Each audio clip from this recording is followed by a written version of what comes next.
আপনি কিচ্ছু করেন, নেতা হতে গেছেন, আপনাকে টিভি চ্যানেল একটু দেখাবে তাই পাগলা হয়ে গেছেন। টিভি চ্যানেল যাতে আপনাকে দেখায় তাই আপনি নওশাদের পাশে তোষামোদি করছিলেন। তখনই আপনি বলেছিলেন যারা তৃণমূল পার্টি করে তাদের জানাজা পড়া হারাম, জানাজা পড়া যাবে না। তার মানে কি আইএসএফ এর জায়গা পেল না বলে তৃণমূলে চলে গেল? ঠিক তাই, ও ব্যবসা করতে চাইছিল, ও দেখছে রাজনীতিতে ভালো ইনকাম হয়, রাজনীতি করলে বিপুল ইনকাম। আমার জল পড়া, পানি পড়া, তেল পড়া, তাবিজ, বিলাদ, মাহফিল, এর বাইরে ভালো ইনকাম হতে পারে। আমি কোটিপতি হব, আমি তহা সিদ্দিকি হব, আমি বিরাট একটা বাড়ি করব, আর বোকা মুসলমানদের মমতা ব্যানার্জির কাছে আনার জন্য বোকা বানাবো। আচ্ছা, এই মুসলমান লোকগুলো কারা? হায় রে, আমি এই রাজ্যের মুসলমানদের ঘেন্না করতে বলছি, ঘেন্না। একটা লোক ওর কথা প্রভাবিত না হয়। মমতা ব্যানার্জি ওই জন্য তো ডেকেছে, মমতা ব্যানার্জি দেখেছে এদের নিয়ে মুসলমানদের যাতা করব, এরা হচ্ছে মুসলমান সমাজের মাথা, এদের ডেকে নিয়ে এসে মুসলমান বোকা লোকদের করবো যাতা।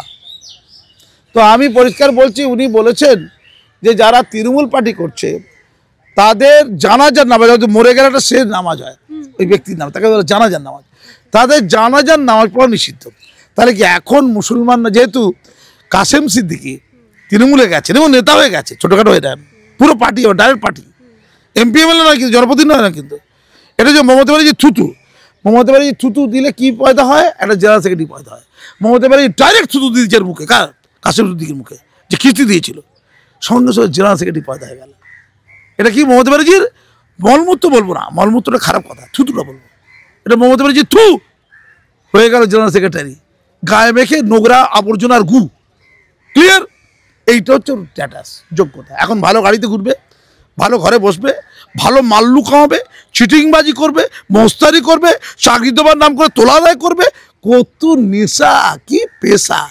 আমি পরিষ্কার বলছি, বলেছিলেন জানাজার নামাজ পড়া নিষিদ্ধ।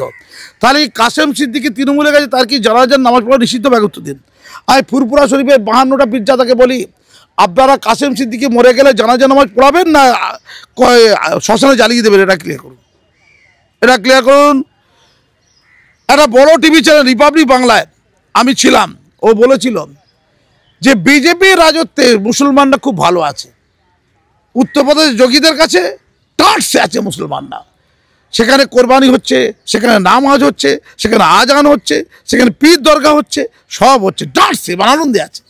গুজরাটের মুসলমানরা ডাটসে আছে, সেখানে সব হচ্ছে, কোরআন, নামাজ পড়া, রোজা রাখা, ঈদ বকরিদ সব হচ্ছে, মুসলমানরা বিরাট আনন্দে আছে। আসামে আছে, বিরাট ডাঁটসে আছে। আর উচ্চারণ তো ভুল করবেন, তহা সিদ্দিকির আত্মীয় না, তহা বলে ধর্মগরু, আর ওর একে মুখে একে উচ্চারণ ঠিক নেই, মানে দেখলে ঘেনা লাগবে। তো তারই আত্মীয়, ও বলছে ত্রিপুরাতে মুসলমানরা খুব এগিয়ে আছে। আর মুখ্যমন্ত্রী, মন্ত্রী নয়, মন্ত্রী, মুখ্যমন্ত্রী উচ্চারণ করতে পারে না, মুখ্যমন্ত্রী উচ্চারণ করতে পারে। যে মুখ্যমন্ত্রী ওকে জেনারেল সেক্রেটারি করেছে, তার নামটা, তার পদটা উচ্চারণ করতে পারে কিনা দেখুন। আর যে ত্রিপুরা নয়, ত্রিপুরা, ছি, সেখানে কি মুসলমান ডান্স আছে, বাংলাদেশ ছেড়ে দিচ্ছে, আসামেরা ভালো রকম টাইট করে দিচ্ছে, সব মাদ্রাসাগুলো তুলে দিয়ে, জানেন তো, মাদ্রাসাগুলো সব তুলে দিয়ে সব স্কুল করে দিয়ে, জানেন তো, করেছে তো আসামে। ডান্সে আছে, ডান্সে টাকা ছুটিয়ে দেবে, এই পশ্চিমবঙ্গের ডান্সে টাকা ছুটিয়ে দেবে এই পশ্চিমবঙ্গতে। ও কখন গেল জানো তো, খুব খেয়াল করে দেখতে হবে।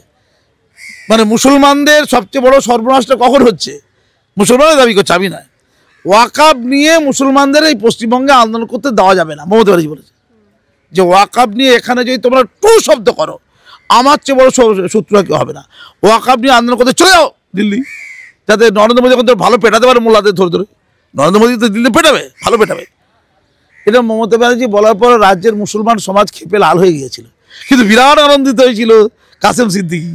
এই তো সুযোগ, ইফতার পার্টিতে ডাকা হলো, মন দিয়ে খাওয়ানো হলো, পরিচর্যা করা হলো।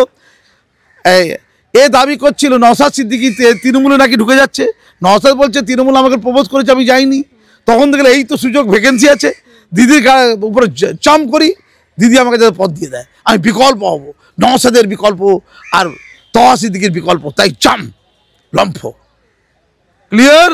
ঠিক তখন লম্ফ, যখন মুসলমানদের প্রতি দায়বদ্ধতার প্রসঙ্গ তুলছে না, যখন জগন্নাথ মন্দির উদযাপন করার জন্য পাগলা হয়ে গেছে 250 কোটি টাকা খরচা করে মুখ্যমন্ত্রী মমতা ব্যানার্জি, যখন সিএ নিয়ে মুসলমানদের উত্তপ্ত করেছিল, সিএ আন্দোলনটা কোথায় হওয়ার কথা ছিল? দিল্লিতে। পশ্চিমবঙ্গে করলো কেন? ক্যাকাচিচি করলো কেন? কেন 100 দিনের কাজ নিয়ে দিল্লিতে গিয়ে বসতে কেন? এখানে হই করে কেন? ওটা দিল্লির প্রশ্ন হতো। তাহলে তখন দিল্লিতে যাওয়ার কথা বলে না। আর ওয়াকফ নিয়ে আসলে মুখে জুতো মারলো, ডাইরেক্ট জুতো। আগে করতে দিল ওই শামসেরগঞ্জে 2টো হিন্দুকে মারার বন্দোবস্ত হয়ে গেল, এবার এই দিকটা ম্যানেজ করতে হবে হিন্দু ভোটটা, তাই বলে দিল তোদের ওয়াকফকে পাত্তা দিতে। আসলে পাত্তা যায় না। এই যে ওবিসি নিয়ে হচ্ছে, এক গাদা সার্ভে হচ্ছে, সুপ্রিম কোর্টে হেরে যাবে, দেখবেন ছেলে খেলা হবে। ওবিসি যখন ঢোকানো হয়েছিল, সার্ভে না করে, শুনানি না করে, ভালো করে তদন্ত না করে, সমীক্ষা না করে করা হয়েছিল, যাতে করে এটা কেসের মধ্যে পড়ে। শিক্ষকদের ক্ষেত্রে যেটা হয়েছে, চাকরি যারা হারিয়ে গেছে তাদের ওই যোগ্য সঠিকভাবে বাছাই করা হয়নি, যাতে করে সুপ্রিম কোর্ট গোটা প্যানেলটা বাতিল করে দেয়। তেমনই যাতে করে ওয়াকফের ক্ষেত্রে নরেন্দ্র মোদীর জয় হয়। জয় নরেন্দ্র মোদী কি জয়, জয় সেন্ট্রাল গভর্নমেন্ট কি জয়, জয় ওই পার্লামেন্ট কি জয়, জয় রাজ্যসভা কি জয়, জয় ভারতের রাষ্ট্রপতি কি জয়, জয় ভারতের সুপ্রিম কোর্ট কি জয়। এইটা করার জন্য ওয়াকফ যেটা নরেন্দ্র মোদী করেছে, তার উপর সিলমোহর দেওয়ার জন্য, যাতে এরা আন্দোলন করতে না পারে, তার জন্য দিল্লি যেতে বলেছে। ক্লিয়ার? ওইটা নিয়ে বিধানসভাতে বিল পাস করা যেতে পারতো, করেছে কাঁচকলা দেখি, যে ঠিক এই মুহূর্তে মাননীয়াকে খুশি করার জন্য। আর মাননীয়াও ভাবি ওই টোপে দিদি হবে না। দিদি কদিন পরে এমন ঘেন্না করা শুরু করবে জনগণ। সৌরভ গাঙ্গুলিকে দেখেছেন তো? বাংলার গর্ব সৌরভ গাঙ্গুলি ছিল না, আমাদের পাবলিক ক্যারেক্টার, উনি সেলিব্রিটি নিজে বলে আমি হচ্ছি পাবলিক ফিগার। সেই সৌরভ গাঙ্গুলি শিল্পপতি হয়ে গেল। আগে ছিল সিপিএমের, তারপরে হলো বিজেপির, এখন হলো তৃণমূলের। ও নোংরা ব্যবসায় নেমে গেছে। আমি ঘেন্না করার কথা প্রথম বলেছিলাম, এখন রাজ্যের অর্ধেক লোক ঘেন্না করতে শুরু করে দিয়েছে। সৌরভকে দেখলেই লোক গায়ে থুতু ফেলবে, এরকম একটা অবস্থা। উনি তো বিখ্যাত জায়গায় থাকবেন, ওখানে থুতু যাবে না। আম লোকের কাছে মিশলে কিন্তু অশ্রদ্ধা কাকে বলে দেখে দেবে।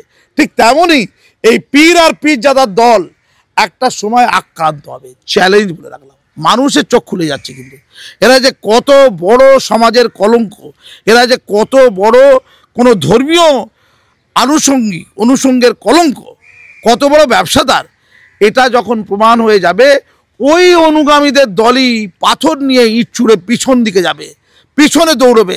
তখন দিদি বলবে একে কখন যে জেনারেল সেক্রেটারি তারাই আগে দেখি। ওরে বাবা ছেড়ে দেবা কেঁদে বাঁচি। মাননীয়া অপেক্ষা করুন। এই মৌলবাদকে নিয়ে আপনি অনেক খেলেছেন। আপনার মাসুম আক্তারদের পছন্দ হবে না, আপনার তোহাকে মুসলমানদের নেতা পছন্দ, যে উচ্চারণ করতে পারে না। কাসেম সিদ্দিকে পছন্দ, উচ্চারণ করতে জানে না, ইসলামের এবিসিডি জানে না। চালেন, আমি ওপেন মার্কেটে বলছি, ইসলাম পড়াবো কে? আর কিচ্ছু জানে না, এবিসিডি ইসলামে জানে না, শুধু দাড়ি টুপি। আর আমি হচ্ছে ওই বংশধর, আমি উচ্চ বংশ কংসধর, আমি উচ্চ বংশের বংশধর। ও উচ্চ বংশ, ও কি উচ্চ বংশ রে বাবা, সকাল বিকেল পাল্টিকে পার্টির টাকা খাওয়া, কি উচ্চ বংশ রে বাবা। ধন্যবাদ।